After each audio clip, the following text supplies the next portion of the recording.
Sige, Chairman ako, please. Mr. Chair, marami pong salamat. The issues raised by the Honorable Barbers have not been answered. Number one, nasaan na po yung 6,000 plus na firearms? Wala pa naman sumasagot po sa inyo eh. Where are they? Nasaan? Are they not considered to be pieces of evidence and therefore in the custody of evidence custodians? Nasaan? Mr. Chair, Your Honor, sir, may I reply? Go ahead. Yes, sir. Sir, since it is part of the evidence, sir, I'm just assuming, sir, it's in the custody, sir, of forensic group, but we will relay, sir, this concern, sir, to the concerned office and probably ask them, sir, to submit the report, sir. Thank you. Mr. Chair, may I move that the PNP submits an inventory of all the firearms which were recovered from every crime scene involving illegal operations against illegal drugs. There's a motion to submit all those documents pertaining to those firearms. Yung inventory. Oh, yeah, inventory. We To find us. out there are 6,000 plus. There's a motion. After the motion, I'll be recognizing Colonel Balones. So, any second motion? Duly seconded. Any objection? Hearing none, the said motion is now approved. Colonel Balones, please. Your Honor, sir, I thank you for recognizing me. I would just like to inform the body that from July 1, 2016 to June 30, 2022, the 9,698 firearms related to the drug cases were under the custody of forensic group. The 1,424 were either turned over to the court or prosecutor. And the 8,274 are under the custody of the PNP forensic group. Okay, okay. May I know why only a certain number were submitted to the court as pieces of evidence and the others, a greater number with the custody of the forensics unit of the PNP? I have a statement here, if I may be allowed to read. The majority of the firearms seized in connection with the war on drugs were predominantly loose and homemade firearms, meaning they were unregistered or illicitly obtained, of which some are, they are illicitly obtained. These firearms are being used by various criminal elements, including drug syndicates, and are often employed in violent confrontation with law enforcement. So, they were found intact and properly kept in the respective forensic group evidence rooms. Now, as to the questions of why there were only 1,424, this matter will be referred back to the records of the case to give you, Your Honor, the appropriate answer. When you say that they are with the forensics group, they are not considered as pieces of evidence and they were not found in the crime scene. Is it not proper that all firearms recovered in the crime scene are considered pieces of evidence and therefore to be submitted with the court?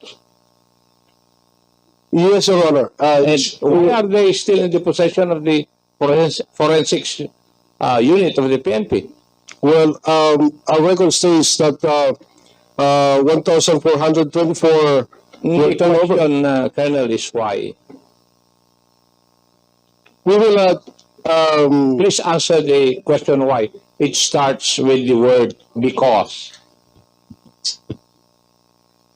Mr. Chair, Your Honor, may I be allowed to answer, sir? Yes, sir. Mr. Chair, Your Honor, with respect to the question of Congressman Acop, sir, there are cases, sir, that the court will have the final disposition whether particular evidence, including firearms, should be submitted before the court. There are courts, sir, kasi sir, nagre-refuse to take custody, sir, ng mga barrel, even some pieces of evidence because they don't have the proper storage. So some of this evidence, I presume, sir, retained by ang forensic group, sir, ang nag-retain ng custody. But just the same, sir, because there's already a instruction for us to submit the inventory, sir. We will submit, sir. Yeah, the reason why I'm asking this question simply because it has been a question asked also by civilians. Kung 6,000 plus yung incident, there should be 6,000 firearms.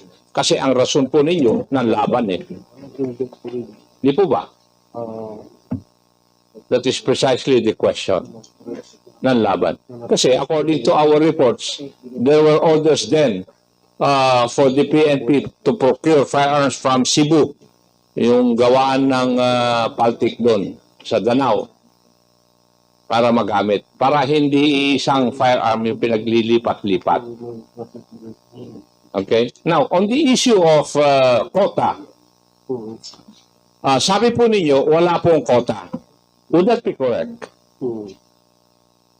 Yun po yung second issue ni Honorable Barbers eh.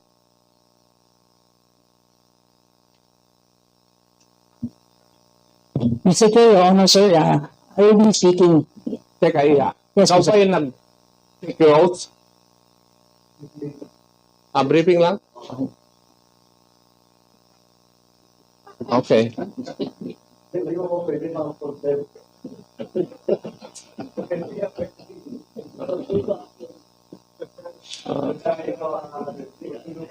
As-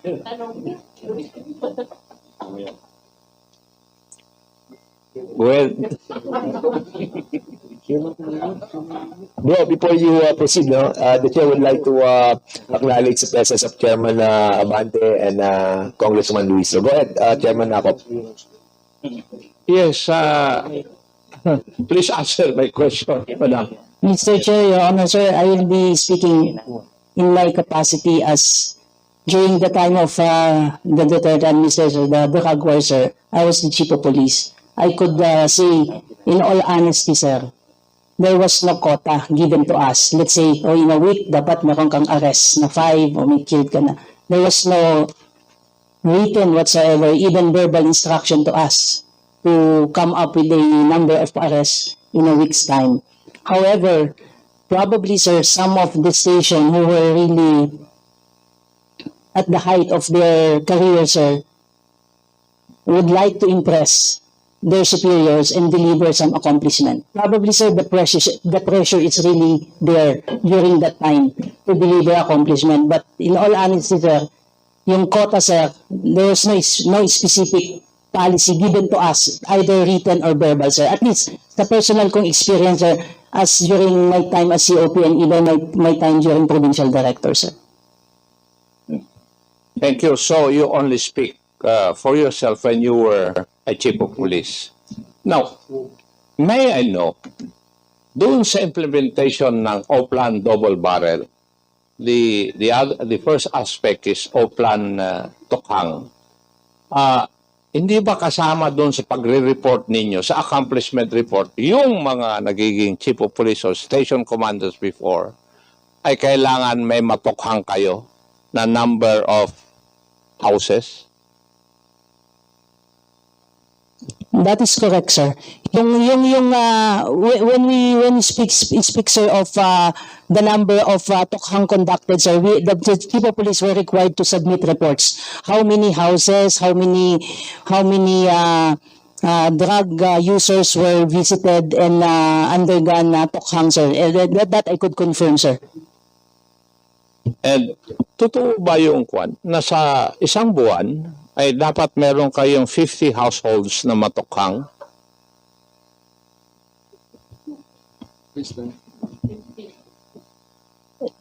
Sir, during my time, wala, sir, ganun, sir, na dapat. Depende po kasi yun, sir, eh. Kasi, sir, yung magiging subject, sir, ng house visitation will depend on the number of drug personalities reported by the BADAC. So, hindi po talaga yung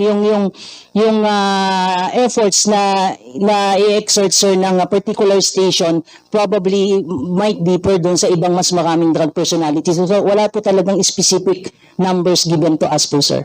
Okay. Granting without accepting your proposition or your statement, is it not also correct na yun po ay basehan ng pagpropromote po ninyo ng inyong mga tauhan? Like I said, Mr. Chair, Your Honor, earlier, sir, na nandun yung pressure definitely, sir, for the station commanders to deliver accomplishment. So probably, sir, that really triggers the intention to really deliver accomplishment in terms of arrest and probably of some So indirectly, nagkakaroon po sa kaisipan ng inyong mga membro, ay nagkakaroon po ng kaisipan na dapat ma-reach ko yung quota. Kasi nagpapasikatan na sila nagpaparamihan. Would that be correct? possibly, sir, possibly, sir. Possibly.